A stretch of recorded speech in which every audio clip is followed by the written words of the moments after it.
大家好，我是住在东京的方块。上一期我们比较笼统的介绍了一些来日本的方式以及花费，这一期我们来主要介绍一下有关日本工作签证相关的。首先呢，我们来了解一下日本签证相关的各种签证相关的一些年龄限制，如图所示。可以说大部分签证都是在18到30岁之间的限制，但是也有一些没有年龄限制的。这些没有年龄限制的和想要认出来的各位朋友在现阶段应该是没有什么关系的，所以我们放到以后再讲。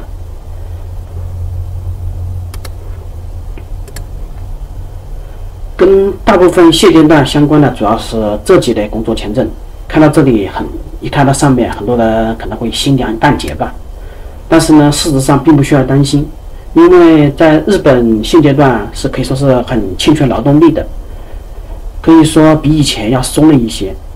第一种和第二种情况都是在日本有亲属或者配偶的子女的情况下，这种的话对很多人来说是一种无法满足的。因为如果有这些途径的话，估计都不需要来看我的视频，已经早就来到日本了。所以我们主要关注一下的是有第三种情况，在日本有工作机会的这种情况。首先呢，我们如何获得日本的工作机会？获得日本工作机会的主要有以下几种方式。第一种就是通过国内的各大招聘求职网站以及招聘求职 APP， 通过这些和日本有关的关键词，比如说是日本、赴日以及日语等，然后搜索到以后，并且和这些发布工作的人进行交流和沟通，通过他们获取日本公司的面试机会，这是第一种。第二种是领英等国际网站，在上面发现日本相关的招聘求职，然后联系他们，获得面试机会。但是呢，国内用过领英的人很少，所以呢，这个适不适合大家我不好判断。而且我自己不怎么用领英，这一方面的话可能没有办法给大家进行参考。第三种是日本的友人或者日本的朋友向公司介绍你，然后公司再给你发面试邀请。这种的话要求相对高，比如说需要你在日本有朋友，或者说认识日本人的朋友，所以说并不适合大家。第四种的话就是现实中的一些劳务派遣中介，可以说是和第一种一样，都是最适合大家的方式之一。只是呢，第一种对于日语可能说要求的比较高一些，然后对技能方面也是有一定独特的要求。这一种的话就是算是属于第四类特定技能签证，属于研修生的那一类。对于特定技能签证包括有哪些，然后我想到时候再单独分一期给大家讲一下，因为我现实中并没有接触到这类人，所以我需要去收集一下资料。很多人一听到研修生就担心研修生的待遇，这个的话我觉得不需要太担心。日本最近有关于研修生相关的一些修改吧，这部分相关的修改内容的话，我会把链接放在下方，然后大家可以去看一下，只是没有中文版，我到时候会再翻译一个中文版的，然后给大家看。这部分对于很多人来说是一个很好的修改，唯一的缺点就是对于日语的要求有那么一点点的提高。以前的话好像是 N5 左右就可以了，现在好像要 N3 左右。不过的话，实际上 N5 到 N3 并没有太大的那个差别，因为实际上也是学的那个汉语，那个只能说是汉字稍微多了那么一点点，并不是那个特别的多，而且也很好考，所以大家不需要太担心。然后就是在待遇方面有了很大的提高，还有自由度方面也有了很大的提高。如果说现阶段通过研修生的方式来日本的话，就能来的赶紧来吧，因为一旦这个过了以后，可能就实行新法了，那可能对日语要求的提高，你可能就会担心，但是实际上也不需要太过于担心。所以说现阶段来日本的话是要求比较低，而且能够赶上待遇等提高的新法的实施，这部分对于现阶段能够来日本来说是非常不错的一种选择。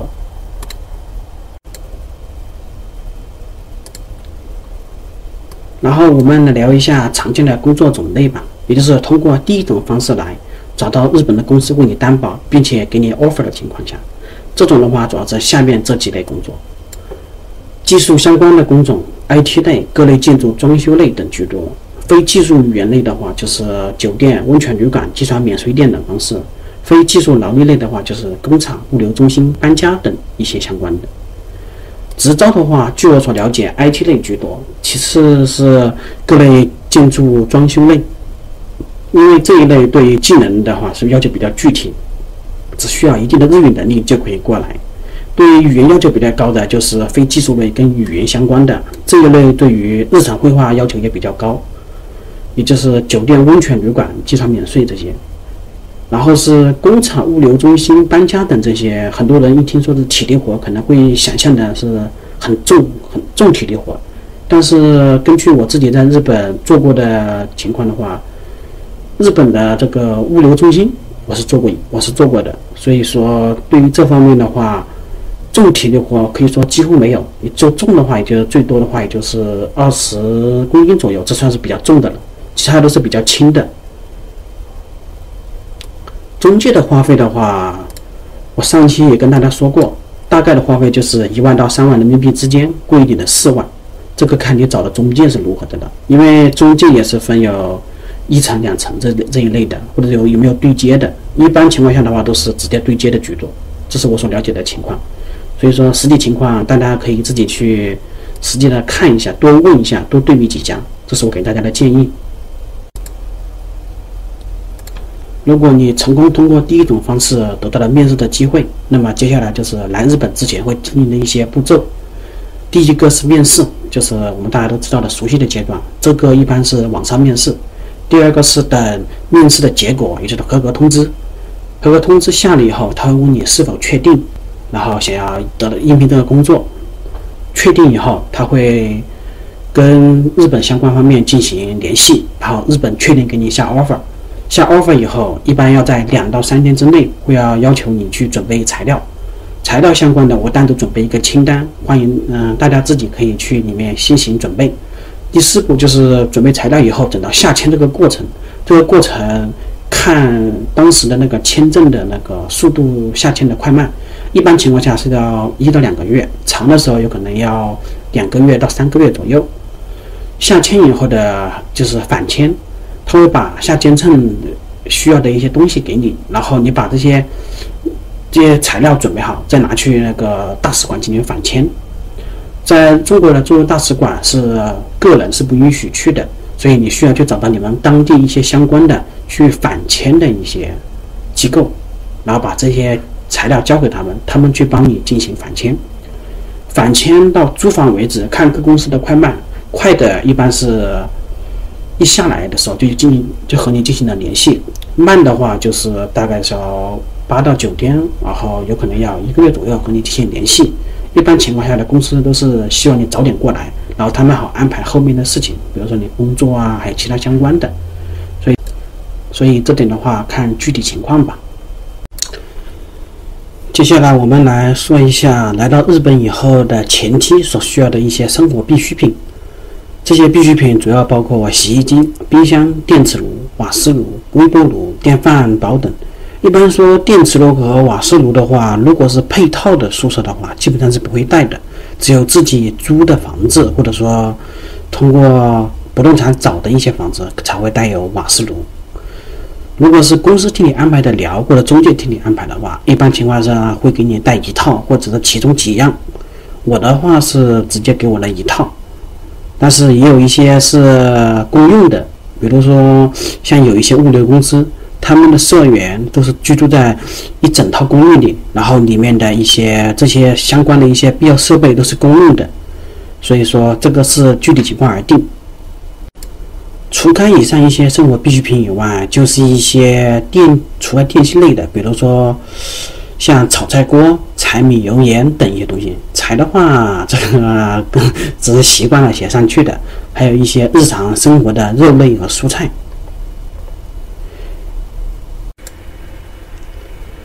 除开以上生活必需品以外，另外的必需品就是在日本生活所必须的手机或者手机卡。手机的话，如果前期没有资金，你可以在国内把国内的智能手机带过来。如果说有资金的话，可以在日本这边购买。手机卡的话，我推荐刚来日本的人可以选择日本一些大公司旗下的一些分出来的小公司，比如说像 Y-Mobile、UQ Mobile 这些大公司旗下的小公司。然后手机品牌的话，我不推荐华为，华为因为没有办法安装 GMS 骨骼套件，很多方面没有办法使用，所以这是我不太推荐的原因。手机套餐的话，日本是2年一更，2年之后如果你没有其他操作，一般是自动续约。2年之内，如果你想要解除这个就是套餐的话，你需要去看一下有没有活动，没有活动的话是需要付违约金的。如果有活动的话，你不仅不需要付违约金，还可以得到一些积分，或者说是转套餐的一些礼品、小礼品这些东西。如果是要办理手机或者手机卡相关的业务的话，我推荐去Yodobashi Camera或者 Big Camera 这些，或者说其他的大型电器商城，因为他们有日本的各大运营商的常驻营业厅，可以在这里咨询套餐以及合约机的价格。日本的合约机一般是自动分成24期或者48期，分期的价格和原价一样，会每个月算在你的花费里面。而且在日本，你的第1个月你是不需要支付任何费用的，可能会在月底的时候给你扣算你所使用的一些费用。比如说你这个月是月套餐是3000日元，相当于，然后他会按照这个3000日元每一天用多少给你平均一下，然后再给你扣钱。但是一般情况下第1个月是不需要付的。然后第1个月的第一笔费用会是一个手续费，是3000日元左右，也就是说你第1个月的话费实际上是3000元的手续费，再加上你的套餐费，这个是比较常见的。如果说你第1个月不满，一般情况下的话，可能会把这个有可能也会算在一起，也就是你在日本第一次办手机，可能是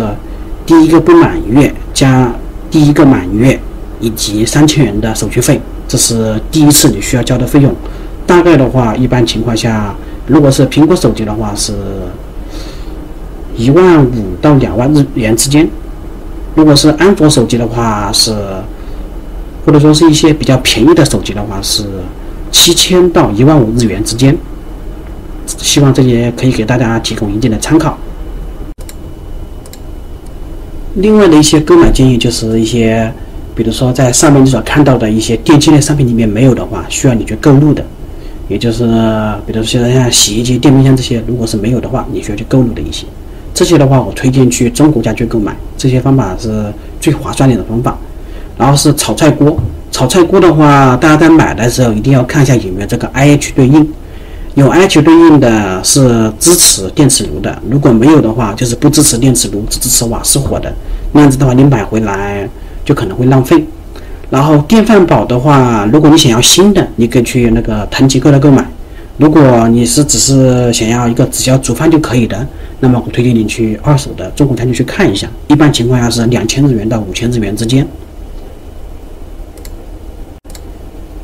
接下来我们就说到一些吃的方面的一些必需品价格了。首先比较关心的就是大家所熟悉的米，米的话价格从1000日元到3000日元每5公斤不等。一般情况下的话，在业务超市购买是最便宜的。然后是蔬菜类，蔬菜类并不是大家所想的那样子很贵，比如像豆芽，平常卖也就是50块钱一包，一包的话足够吃一顿。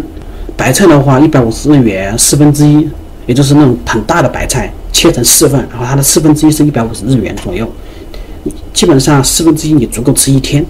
然后土豆的话是150日元每包，每一包大概有6到8个鸡蛋大小的土豆。其他的蔬菜的话也有很多，价格都不是很贵。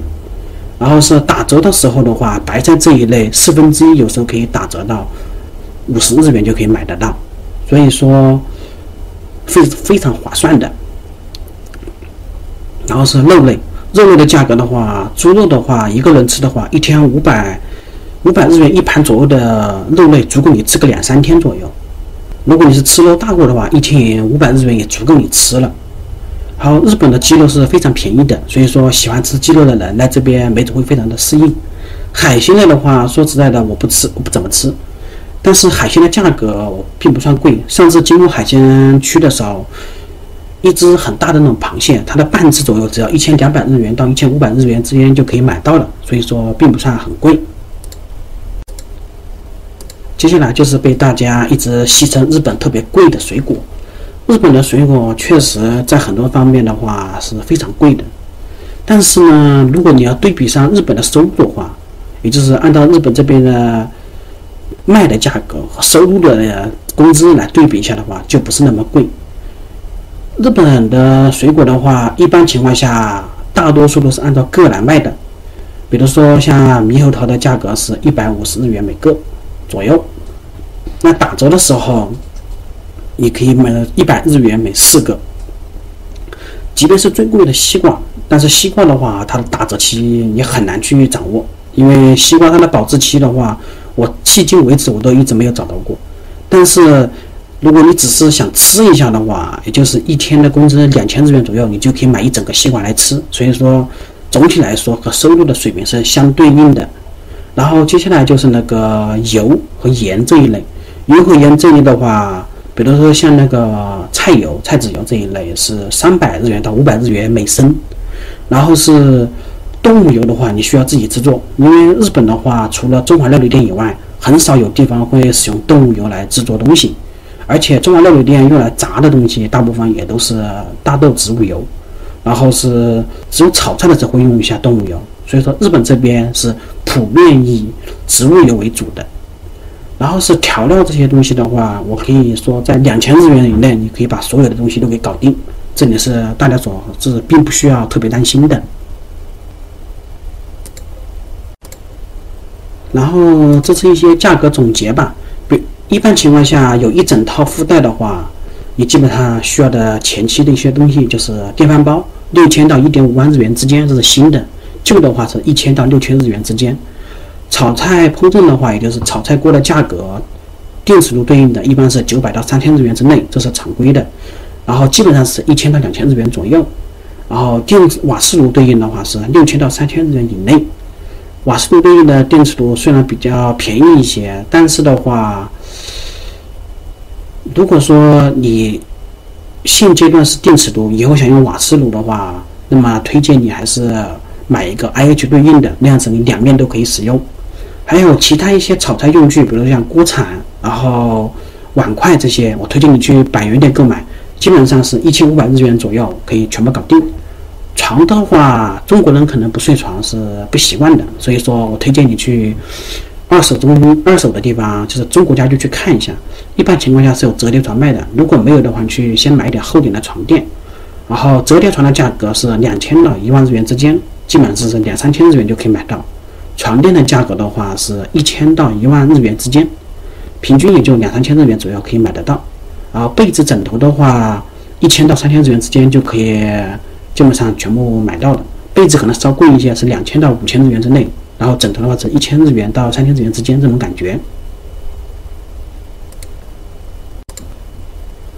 作为打工前来日本前期需要的准备日元的话，如果是现金的话，我推荐准备3到5万日元左右，这是我觉得已经足够了，你前面1到2个月的花费。但是如果你想要保险一点的话，我推荐你带个10万日元左右。然后是每个月花费，